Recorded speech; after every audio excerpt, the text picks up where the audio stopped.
3,5 juta itu menurut gue adalah harga yang lumayan tinggi untuk sebuah webcam. Tapi ketika dia bisa menyelesaikan masalah workflow kalian, harusnya 3,5 juta jadi sesuatu yang murah kan. Soalnya video-video kalian bisa menghasilkan lebih dari 3,5 juta.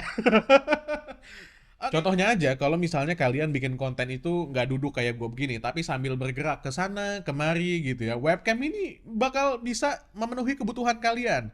Nggak perlu lagi ada orang yang harus megangin kameranya. Ke sana, ke sini gitu, nggak perlu. Nah, kali ini gue mau bahas sebuah webcam yang cocok banget buat game streamer dan konten kreator. Bahkan, buat konten kreator, kalian bisa banget bikin video tanpa menggunakan kamera profesional kayak gini dan cukup pakai webcam ini aja. Pertama-tama gue mau ngasih tahu dulu ke kalian kalau yang gue review ini adalah tipe Tiny 4K karena Opsbot itu punya dua tipe Tiny. Tiny yang biasa dan Tiny 4K. Untuk Tiny yang biasa dia cuma punya resolusi 1080p, sementara yang 4K itu sesuai dengan namanya, dia bisa shoot di resolusi 4K 30 fps atau 1080p 60 fps. Secara fisik webcam ini mirip seperti kamera dengan gimbal karena punya dua motor penggerak di badannya yang memungkinkan pergerakan panning dan tilting. Ada LED indikator panjang di bagian base kamera. Warnanya ini hijau ketika dia lagi aktif dan biru kalau kita pakai fitur gesture. Soal fitur gesture ini nanti akan gue bahas lebih lanjut. Base-nya bisa disambungkan dengan sebuah mounting atau dudukan magnetik untuk diletakkan di atas monitor atau dimasukin ke baut tripod. Magnet di dudukannya ini kurang kuat sehingga gampang geser-geser. Lip dari dudukannya ini juga menurut gua terlalu tinggi, terlalu tebel. Jadi buat monitor yang bezel-less harus ditambahin ganjelan biar lebih tinggi lagi dan nggak ngalangin monitor. Di bagian belakang base-nya ada lubang untuk power dan USB Type-C untuk ke PC kalian.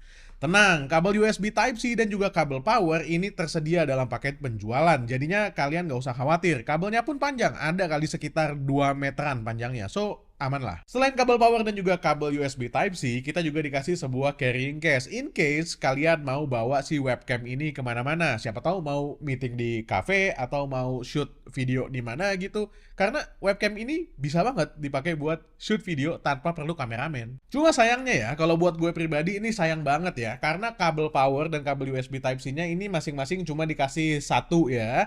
Jadinya kalian ribet gitu kalau mau copot pasang. Kayak gue misalnya, kabel power dan kabel USB Type-C udah terpasang untuk setup gue di belakang ini, jadi nggak mungkin gue copot-copot lagi karena kabelnya itu udah diikat bareng kabel yang lain supaya nggak berantakan. So, kalau kita dapat dua kabel powernya aja, that would be very convenience, jadinya bisa kita bawa kemana-mana. Oke, sekarang gue akan bahas fitur dari webcam ini. Siap-siap ya.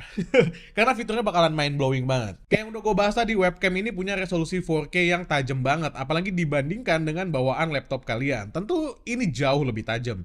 Buat streamer, ini ngejar lah kalau kalian mau streaming atau bikin konten gaming di resolusi 4K. Terus gimbalnya buat apa? Nah, webcam ini tuh bisa tengok-tengok kanan kiri dan atas bawah. Dia juga bisa ngikutin dan tetap fokus ke kita kalau kita geser-geser atau berpindah posisi. Dia juga bisa diatur untuk diam aja ya, jadi nggak selalu harus tracking ke kita terus. Dan yang serunya lagi, untuk aktifin beberapa fitur, kita bisa menggunakan gesture. Jadi kita nggak perlu ribet-ribet buka komputer dulu. Untuk ngatur-ngaturnya ini bisa via aplikasi yang nanti bakal gue bahas lebih lanjut. Tapi tanpa aplikasinya pun, kalian tinggal ngasih gesture begini supaya si kamera ini nge-track diri kalian. Dan kasih gesture yang sama lagi untuk stop tracking alias berhenti ngikutin. Dia juga punya optical zoom yang bisa diaktifin dengan ngasih gestur kayak begini. Lalu kalau kalian mau zoom out lagi, tinggal kasih gestur yang sama deh. Jadi zoom in, zoom out, gampang banget. Tracking dan gestur ini menurut gua sebuah fitur yang oke banget loh. 85% of the time atau 85% dari semua percobaan gua, gesturnya ini berhasil. Sisanya gua juga nggak ngerti. Entah kadang-kadang sih webcamnya ini nggak merespon gestur gua atau webcamnya ini sebenarnya ngebaca gestur. Kelihatan dari warna lampu indikatornya yang jadi berubah warna biru, cuma dia nggak ngapa-ngapain gitu. Lagi males aja kali ya, bete dia. By the way, untuk zoom in dan zoom outnya ini dia menggunakan digital zoom ya, bukan optical zoom. Jadinya kualitasnya tentu akan mengalami penurunan ketika kita zoom. Tapi kalau misalnya base-nya dia 4K, aman sih ya. Nah guys, ini adalah contoh kalau gue live streaming menggunakan si Opsbot 4K ini. Jadi enak banget, gue tinggal pakai gestur kayak gini. Dia bakal ngikutin, jadi muka kalian akan selalu on frame di facecam. Kalau misalnya gue butuh zoom in atau zoom out, gue tinggal pakai gestur lagi. Langsung dia zoom in, gue pakai gestur lagi.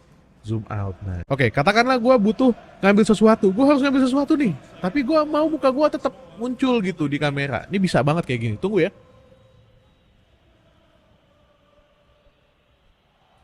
Nah, nih guys, misalnya gue mau nunjukin ke kalian, ini adalah mikrofon dari Godox dan dia juga punya autofocus, jadinya autofocusnya bisa langsung ke sini, bisa diatur juga tadi di dalam aplikasinya. Untuk mikrofon, webcam ini juga punya mikrofon, jadi kalian yang nggak punya mikrofon terpisah di setup kalian, nggak usah khawatir karena udah ada mikrofonnya juga. Nah, webcam ini juga bisa punya mode portrait, bisa kita atur di dalam aplikasinya. Jadi kalau kalian pengen bikin reels misalnya atau pengen bikin shorts, itu bisa banget dengan webcam ini, tinggal ganti modenya ke mode portrait. Oh iya, ketika video ini dibuat, gue juga dapat update firmware dari Opsbot yang entah kenapa membuat kita nggak bisa pakai mikrofon si Opsbotnya ini. Mungkin karena Mac gue udah ganti ke Mac Ventura. Jadinya butuh ada update lagi dari Opsbot nantinya. Jadi gue nggak bisa nunjukin hasil mikrofonnya si Opsbot. Gue mohon maaf. Jadi gue menggunakan mikrofon yang ada di sini. Sekarang gue akan bahas soal aplikasi bawaan dari si Opsbot Tiny 4K-nya ini. Intinya semua urusan sama si Opsbot ini bisa dikerjain di dalam aplikasi Opsbot Tiny Cam ini. Kalian bisa atur posisi kameranya, bisa dibalikin lagi ke posisi tengah juga, aktifin tracking dan zoom juga bisa dilakukan di aplikasi ini. Pengaturan yang lebih advance kayak HDR, nyalain atau matiin auto white balance dan autofocus, atur saturasi, kontras, dan lain-lain juga bisa kalian lakukan di dalam aplikasi ini. Kalian juga bisa simpan 3 preset di aplikasi ini supaya nggak perlu ngatur-ngatur manual lagi. Ini helpful banget. Di harga 3,5 jutaan, ini adalah sebuah webcam yang bakalan ngebantu banget buat kalian yang emang perlu sama webcam kayak gini. Bahkan menurut gua, webcam ini bisa ngegantiin orang yang biasanya megang kamera untuk konten kalian. Contohnya aja, kalau misalnya kalian bikin konten itu nggak duduk kayak gue begini, tapi sambil bergerak ke sana, kemari gitu ya. Webcam ini bakal bisa memenuhi kebutuhan kalian. Nggak perlu lagi ada orang yang harus megangin kameranya. Ke sana, ke sini gitu, nggak perlu. 3,5 juta itu menurut gue adalah harga yang lumayan tinggi untuk sebuah webcam. Tapi ketika dia bisa menyelesaikan masalah workflow kalian, harusnya 3,5 juta jadi sesuatu yang murah kan? Soalnya video-video kalian bisa menghasilkan lebih dari 3,5 juta. Oke, itu aja gue Dian dari Main lagi. Please do hit that subscribe button dan like untuk ngebantu video ini supaya dapat ya reach dan engagement lebih tinggi lagi. Kalau kalian mau komentar atau nanya-nanya tentang webcam ini, silahkan ketik komentarnya di bagian bawah. Dan kalau mau beli juga ada link yang bisa kalian akses di deskripsi. Gue Dian dari Main lagi pamit. Assalamualaikum warahmatullahi wabarakatuh. Bye.